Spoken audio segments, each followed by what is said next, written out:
គុំមកកាន់ការឲ្យតម្រុយឆ្នោតខ្មែរលេខល្អច្បាស់របស់ Channel Admin ថ្ងៃនេះ Admin មានលេខល្អៗសម្រាប់ចែកជូនដល់ពុកម៉ែបងប្អូនយកទៅផ្សងសំណាងសម្រាប់ឆ្នោតខ្មែរថ្ងៃទី6 ខែតុលាឆ្នាំ2025មុននឹងឈានដល់ការឲ្យតម្រុយឆ្នោតនាងខ្ញុំសូមចិត្តពុកម៉ែបងប្អូនមេត្តាជួយ Like Subscribe Comment និងដាក់សញ្ញាកណ្ដឹងឲ្យ Admin ម្នាក់មួយផងដើម្បីជាការលើកទឹកចិត្តក៏ដូចជាដើម្បីតាមដានវីដេអូតម្រុយឆ្នោតថ្មីៗផងដែរ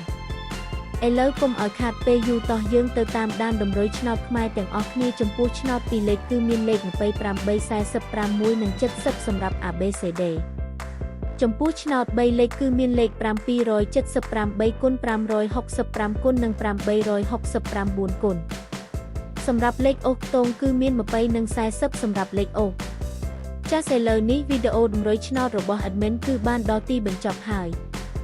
នាងខ្ញុំសូមជូនពរពុកម៉ែបងប្អូនដែលបានយកតម្រុយឆ្នោត Admin យកទៅផ្សងសំណាងជូនពរឲ្យហេងៗគ្រប់គ្នាចាក់ត្រូវគ្រប់គ្នាជម្រាបលាជួបគ្នាថ្ងៃស្អែកបន្តទៀត